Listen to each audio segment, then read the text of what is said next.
आज स्टार्ट करते हैं अधिगम संबंधी विकार, लर्निंग डिसऑर्डर के बारे में। अधिगम संबंधी विकार का मतलब क्या होता है?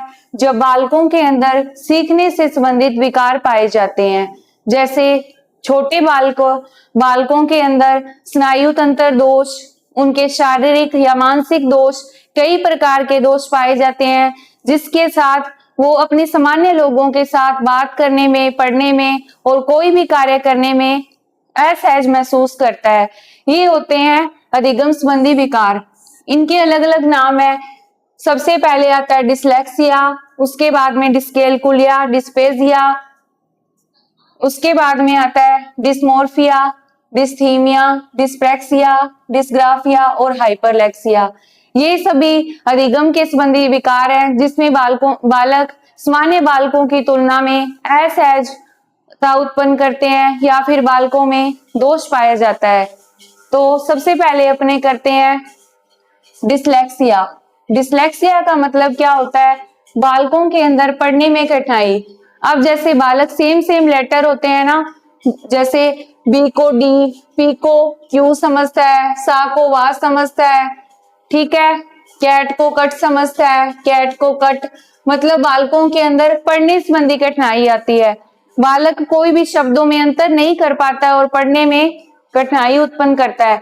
अक्षर पहचानने में उसको दिक्कत आती है, शब्दों को तोड़ने में समस्या आती है, शब्दों को सही तरीके से बना नहीं पाता, तोड़ नहीं पाता, ये संबंधी कठिनाई आती है। और सा को वाज और कट को कैट, एक सेकेंड, पंख बंद करी, पंख बंद कर दे। कट को कैट लिखता है, सा को वाज, मतलब बालकों को पढ़ने में कठिनाई उत्पन्न होती है और बालक सही लेटर को पहचान नहीं पाते हैं। ये होता है डिसलेक्सिया, जिसमें बालकों को पढ़ने से संबंधित विकार उत्पन्न होता है। दूसरा आता है डिस्कैलकुलिया। डिस्कैलकुलिया को समझने के लिए अपने इसमें पहले एक वर्ड पहचानते हैं, कैलकुलिया। कैलकुलिया, कैलकुलिया से मतलब हो गया कैलकुलेटर से, और कैलकुलेटर का मतलब होता है गणना करना। जब बालकों के अंदर गणितीय गणना करने या गणना करने में कठिनाई उत्पन्न होती है, उसे कहते हैं डिस्कैलकुलिया। कैलकुलेटर से संबंधी दोष, गणना से संबंधी दोष। इसमें क्या होता है? गणितीय गणना में कठिनाई उत्पन्न करता है बालक, और संख्याओं को पहचानने, जोड़ घटाव, गुणा भाग करने में भी दिक्कत आती है बालकों को, और गणितीय चिन्हों को समझने में भी समस्या उत्पन्न करता है। गणितीय चिन्हों को समझ नहीं पाता, जैसे प्लस माइनस, भाग, डिवीजन, इनके अंदर वो अंतर नहीं कर पाता है कि कौन सा कब यूज करना है, और गणना संबंधी बालकों में दोष पाया जाता है। इसे कहते हैं डिस्कैलकुलिया। इसको याद रखने की ट्रिक है, कैलकुलिया का मतलब होता है कैलकुलिया से कैलकुलेटर, कैलकुलेटर, कैलकुलेटर से गणना करना, कैलकुलेटर से गणना करना, ठीक है। उसके बाद में आता है डिस्पेजिया या अफेजिया। डिस्पेजिया या अफेजिया का मतलब होता है कि बालकों के अंदर भाषा को समझने या बोलने में कठिनाई उत्पन्न होती है, शब्द खोजने में दिक्कत आती है और वाक्य बनाने या समझने में समस्या, बोलने के संबंधी प्रभाविता प्रभावित होती है। मतलब बालक है ना, वो सामान्य बालकों की तरह बोल नहीं पाता है। जैसे बालक फोन में कुछ कहना चाहता है या फिर अपने जैसे लोगों के सामने अपनी बात को प्रकट करने में असहजता उत्पन्न करता है, भाषा को समझने या बोलने समझ भी नहीं आता उसको, और बोलने में भी उसको कठिनाई उत्पन्न होती है। इसे कहते हैं डिस्पेजिया। डिस्पेजिया को याद रखने का मतलब है कि डिस्पेजिया, फेजिया का मतलब हो गया फंसना, और बालक किसमें फंस जाता है? फंसना। फेजिया से फंसना याद रख लेना है, और बालक फंस जाता है, बोलने से संबंधित और समझने से संबंधित बालक फंस जाता है और बालक में ये विकार उत्पन्न होता है, तो इसे कहते हैं डिस्फेजिया या अफेजिया। ये हो गया डिस्कैलकुलिया, डिस्पेजिया। उसके बाद में अपने पढ़ते हैं डिस्प्रैक्सिया। अब डिस्प्रैक्सिया का मतलब क्या होता है? गतियों के समझ में भी कठिनाई। डिस्प्रैक्सिया का मतलब होता है बालकों के अंदर क्या है कि शारीरिक असंतुलन पाया जाता है, उनके अंदर गामक असंतुलन पाया जाता है। गामक का मतलब होता है गति से संबंधित, मतलब उनके हाथ पैर सही तरीके से संचालित नहीं हो पाते हैं, गतियों के समझ में भी कठिनाई और रोजमर्रा के कार्य करने में पहचानना, चिन्ह पकड़ने में कठिनाई। मतलब एक ये जो बालक बनाया हुआ है ये गेंद को फेंक रहा है तो इसको असंतुलन, ये उसी तरीके से जो नॉर्मल बालक होते हैं उन तरीके से कैच नहीं कर पाता है, मतलब इनके अंदर शारीरिक और मानसिक असंतुलन पाया जाता है, इनके हाथ पैर वैसे काम नहीं करते हैं, इसे कहते हैं डिस्प्रैक्सिया। जब बालकों के अंदर गामक संबंधी दोष पाया जाता है, गामक संबंधी गति संबंधी दोष पाया जाता है, गति संबंधी दोष पाया जाता है, इसे कहते हैं डिस्प्रैक्सिया। उसके बाद में आता है डिस्थीमिया। डिस्थीमिया के अंदर अल्फा-लेमिक दीर्घकालिक अवसाद, उदासी निराशा बनी रहती है, आत्मविश्वास की कमी, थकान, ऊर्जा की कमी और ध्यान केंद्रित करने में कठिनाई होती है। डिस्थीमिया याद रखने के लिए थीमिया मतलब थीम, बालक अपनी अंदर एक थीम सी बनाए रखता है, मतलब बालकों के अंदर दोष पाया जाता है, निराशा पाई जाती है, बालक सही तरीके से अपनी बातों को कह नहीं पाते हैं, उनमें कॉन्फिडेंस की कमी होती है, आत्मविश्वास उनमें बिल्कुल भी नहीं होता, सेल्फ कॉन्फिडेंस नाम की कोई चीज नहीं होती और वो कोई भी काम करते हैं या फिर पढ़ाई करते हैं उनका मन नहीं लगता है, उनका ध्यान केंद्रित नहीं होता है, इसे कहते हैं डिस्थीमिया। जब बालकों के अंदर मतलब अवसाद पाया जाता है, दीर्घकालीन अवसाद पाया जाता है, बालक टेंशन एंजाइटी से घिरे हुए रहते हैं, ये बालकों के अंदर जन्म से ही पैदा होते हैं, इसे कहते हैं डिस्थीमिया। डिस्थीमिया। उसके बाद में आता है डिस्मोर्फिया। डिस्मोर्फिया का मतलब होता है, इसको एक याद रखने की ट्रिक है, डिस्मोर्फिया रहना मोर्फिया, मोर्फिया, मोर्फिया पे जोर दे रहे हैं अपने, मोर्फिया का मतलब हो गया मोर, मोर। अब मोर से क्या याद रखेंगे, जैसे मोर और एक मान लो कि कबूतर है, अब बालक मोर और कबूतर में अंतर नहीं समझ पाता, ये तो होगी ट्रिक। इसका मतलब क्या होता है, डिस्मोर्फिया या बॉडी डिस्मोर्फिया, ये जो डिसीज होती है इसका मतलब होता है कि बालक अपनी शरीर की बनावट को देखकर अत्यधिक चिंतित होता है, मतलब बालक जब शीशे के सामने, जैसे ये बालिका शीशे के सामने खड़ी है तो अपने अंदर ऐसे देख रही है कि मैं दुबली हूँ, पतली हूँ, मैं कमजोर हूँ, मोटी हूँ, मतलब बालक अपने शरीर की बनावट को देखकर चिंतित रहता है, बालक को लगता है कि मैं बहुत पतला हो गया हूँ, मैं बहुत मोटा हो गया हूँ, मैं बहुत ऐसे हूं, अपनी शारीरिक दोष अपने शरीर की कमियों को बताता है, ये होता है डिस्मोर्फिया। उसके बाद में आता है आत्म छवि नकारात्मक होना, सामाजिक जीवन में परेशानी। आत्म छवि तो नकारात्मक होगी, मतलब बालक खुद को अपने आप को दोष बताता रहता है, अपनी नकारात्मकता दर्शाता है, बालक कहता है कि मैं ऐसा हूं, मैं दुबला हूं, मैं समाज में जाऊंगा, लोगों के बीच जाऊंगा तो बहुत पतला दिखूंगा, बहुत मोटा दिखूंगा, इनके अंदर नकारात्मकता पहले ही भरी होती है। उसके बाद में सामाजिक जीवन में परेशानी कैसे, मतलब बालक जैसे अब सभी बालक या फिर लोगों के बीच में जाता है तो बालक के अंदर क्या होता है कि उसको परेशानी होती रहती है, उसको लगता है कि मैं ऐसे दूसरे लोगों के सामने जाऊंगा तो पता नहीं कैसे लगूंगा, कैसे दिखूंगा, ऐसी चीजें बालक सोचता रहता है, इसे कहते हैं डिस्मोर्फिया। उसके बाद में आता है डिस्मोर्फिया के बाद में आता है डिस्ग्राफिया।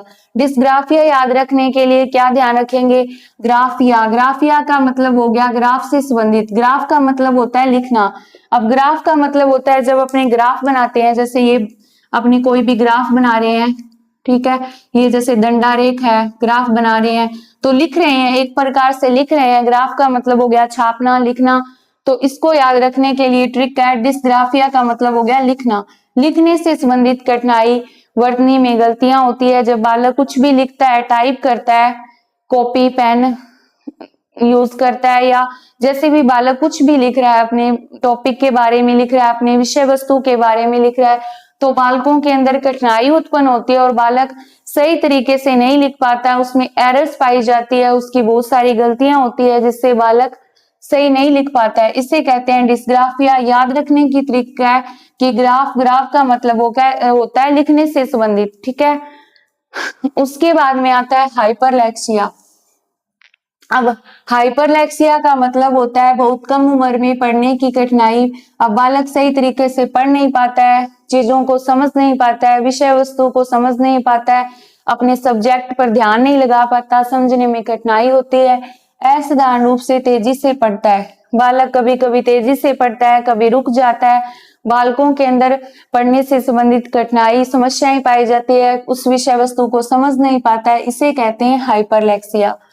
तो ये थे अधिगम संबंधी विकार। सबसे पहले अपने पढ़ा था डिसलेक्सिया, पढ़ने से संबंधित।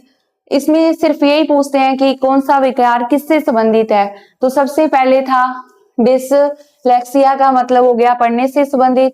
दूसरा था डिस्कैलकुलिया, डिस्कैलकुलिया का मतलब हो गया कैलकुलेटर, गणना से संबंधित। और तीसरा था डिस्फेजिया, फेजिया का मतलब फेस करना, कोई भी समस्या फेस कर रहे हैं तो उसमें क्या होता है, फंस जाता है। फंस जाना का मतलब बालक भाषा को सही तरीके से बोल नहीं पाता, समझ नहीं पाता, तो वह फंस जाता है। ये हो गया डिस्फेजिया।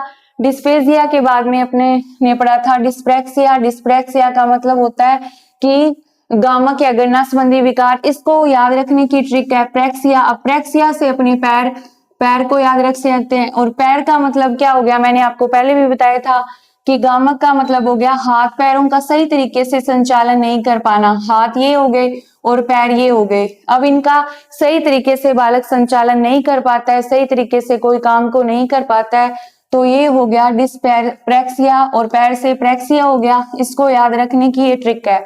उसके बाद में आ गया डिस्थीमिया। थीमिया का मतलब मैंने बताया था, थीम का मतलब ही होता है कोई चीज के बारे में सोचना, उसका निर्माण करना। तो बालक है ना एक थीम बना लेता है, थीम अपनी तरफ से बनाता है, मतलब वो नकारात्मक सोचता है, निराशा का भाव उसमें पाया जाता है, उसकी थीम ही क्या बन जाती है, नकारात्मक। तो याद रखने की ट्रिक होगी डिस्थीमिया। थीम से थीम हो गया और थीम से उदासी या निराशा हो गया। उसके बाद में आता है डिस्मोर्फिया। ठीक है, डिस्मोर्फिया में मैंने आपको बताया था मोर्फिया से मोर हो गया, और मोर और कबूतर के बीच में बालक तुलना नहीं कर पाता। उसी प्रकार बालक खुद के अंदर और शीशे के अंदर खुद को देख करके तुलना करता है। बालक तुलना करता है कि मैं ऐसा हूं, मैं पतला हूं, दुबला हूं।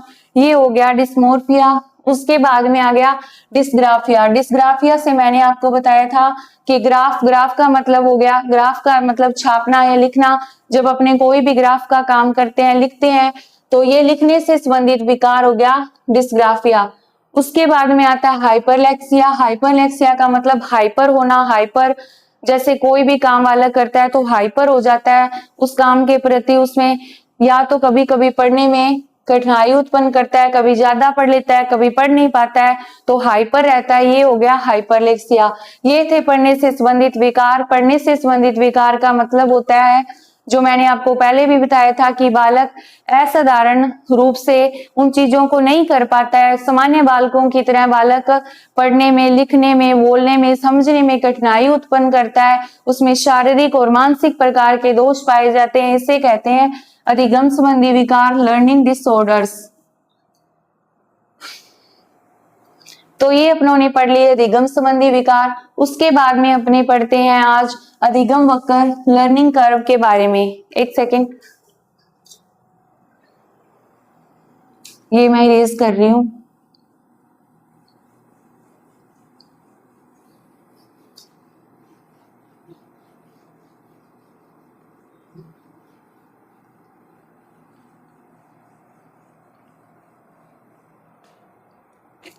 अब अपने को याद रखना है कि अधिगम पठार, अधिगम पठार, अधिगम पठार। अब इसका मतलब क्या होता है, अधिगम पठार का मतलब क्या होता है? अधिगम पठार का मतलब होता है कि बालक जब कोई भी काम को करता है, कोई अधिगम करता है, कोई नई चीज को सीखता है, तो सीखने के समय उसमें पठार आते हैं, मतलब उसमें वो रुक जाता है। कोई भी समस्या आ जाती है या कोई अंदरूनी या बाहरी समस्या आ जाती है तो बालक सीखने में रुकावट पैदा हो जाती है बालक के, तो इसे कहते हैं अधिगम संबंधी विकार। ठीक है, रोस ने इसमें, एक रोस मनोवैज्ञानिक थे, उसने एक परिभाषा दी थी कि जब बालक कोई भी नया कार्य सीखता है, बालक के सीखने से संबंधित, सीखने से संबंधित दोष या रुकावट आ जाना, दोष या रुकावट। जब बालक कोई भी काम सीखता है, कार्य करता है, पढ़ाई करता है, तो उसमें दोष या रुकावट उत्पन्न हो जाती है। ये कहा था रोस ने, तो उसे कहते हैं अधिगम पठार। अधिगम पठार में कुछ अधिगम वक्र होते हैं। अधिगम वक्र का मतलब है कि बालक के सीखने की मात्रा। अब अधिगम पठार के अंदर क्या हो गया कि बालक कोई भी काम सीख रहा है तो उसके अधिगम का व्यवहार, बालक के सीखने का व्यवहार, उसकी प्रगति, उसकी जो ऊंचाइयां है, सीखने की क्षमता है, उन सभी को नोट किया जाता है। बालक के सीखने की प्रगति, व्यवहार व ऊंचाइयां, शिक्षण क्षमताओं को देखा जाता है या नोट किया जाता है। बालक के सीखने से संबंधित प्रगति, व्यवहार, ऊंचाइयां, शिक्षण क्षमता, बालक की क्षमताओं को देखा जाता है और उसमें जो रुकावट उत्पन्न हो जाती है उसे कहते हैं अधिगम पठार। सबसे पहले अपने अधिगम वक्र के अंदर देखेंगे तो सबसे पहले अपने को सीखने की मात्रा और सीखने की प्रगति, बालक के सीखने की मात्रा देखी जाती है। तो सबसे पहले जो चार्ट बनाया गया है उसमें है नकारात्मक या उन्नतोदर, दूसरा है सकारात्मक या अनतोदर, तीसरा मिश्रित और चौथा सरलेखीय वक्र। ये 4 प्रकार के वक्र हैं। अब इनका मतलब क्या होता है? सबसे पहले आता है नकारात्मक या उन्नतोदर। इसका मतलब है कि बालक की जो सीखने की मात्रा होती है ना, सीखने की प्रगति होती है बालक की, वो पहले तो होती है बिल्कुल मंद होती है और धीरे धीरे बालक की सीखने की प्रगति पहले तो मंद थी और फिर बालक के सीखने की पहले मंद थी फिर धीरे धीरे उच्च हो जाती है। अब बालक के सीखने की गति बिल्कुल उच्च क्षमता में है, बालक फुल सीखता है, सीखने के दौरान बालक सीख रहा है और वह फिर लास्ट में आकर उसके सीखने की गति है वो नीचे चली जाती है। मतलब बालक की जो सीखने की प्रगति है, मात्रा है, वो एकदम नकारात्मक हो जाती है। तो इसे कहते हैं नकारात्मक या उन्नतोदर, कि बालक पहले तो बहुत अच्छे तरीके से अधिगम की गति उसकी फुल तेज थी और बाद में धीरे धीरे मंद पड़ जाती है, उसे कहते हैं नकारात्मक अधिगम वक्र। उसके बाद में आता है सकारात्मक या अनतोदर। सकारात्मक या अनतोदर का मतलब क्या है कि बालक की जो सीखने की मात्रा है, प्रगति है, वो पहले तो बिल्कुल धीरे होती है, धीरे धीरे होती है और फिर धीरे धीरे से वो उच्चता की ओर जाती है। मतलब बालक की सीखने की प्रगति धीरे धीरे से ऊपर की ओर बढ़ने लगती है। बालक सीखने में पहले बहुत कम रुकावट आ रही थी, समस्याएं आ रही थी, कम सीख रहा था, फिर अचानक बालक के सीखने की गति फुल तेज हो जाती है, इसे कहते हैं सकारात्मक या अनतोदर गति। उसके बाद में आता है एस या यू आकार की गति। एस या यू आकार की गति का मतलब होता है कि बालक मिश्रित भी कहते हैं इसको, कॉम्बिनेशन कर्व भी कहते हैं, कि बालक कॉम्बिनेशन कर्व कैसे हो गया कि बालक पहले तो सीख रहा था, सीखने की गति मंद थी, पहले सीखने की गति मंद थी, फिर सीखने की गति तेज हो गई, फिर मंद हो गई, फिर तेज हो गई। जैसे पहले बालक कम सीख रहा था, फिर अधिक सीखने लगता है, फिर कम सीख रहा है, फिर अधिक सीख रहा है, फिर कम सीख रहा है, फिर अधिक, ऐसे ऐसे बालक की सीखने की गति एस क्रम में, यू क्रम में बढ़ती जाती है। इसे कहते हैं मिश्रित कॉम्बिनेशन, कि बालक कुछ समस्याएं आ गई तो कम सीख रहा है, या अधिगम की प्रगति, उसको सिखाने के तरीके, ये सब उसमें कमी आती है तो कम सीख रहा है, फिर धीरे धीरे बालक अधिक सीख रहा है, फिर कम सीख रहा है, तो इसे कहते हैं मिश्रित कॉम्बिनेशन। फिर उसके बाद में आता है सरलरेखीय वक्र। सरलरेखीय का मतलब होता है कि बालक की सीखने की गति एक समान गति दर से बढ़ती है, ऐसे ऐसे बढ़ रही है कि बालक ना तो ज्यादा सीख रहा है ना ही कम सीख रहा है, एक समान गति से सीख रहा है और बालक संतुलन से सीख रहा है, इसे कहते हैं सरलरेखीय अधिगम वक्र। ठीक है, तो इसके अंदर क्या था कि पहले बालक धीरे धीरे फिर बढ़ रहा था, फिर घट रहा था, ये तो इस प्रकार की गति हो गई। सरलरेखीय का मतलब हो गया कि बालक सीधे सीधे सीख रहा है।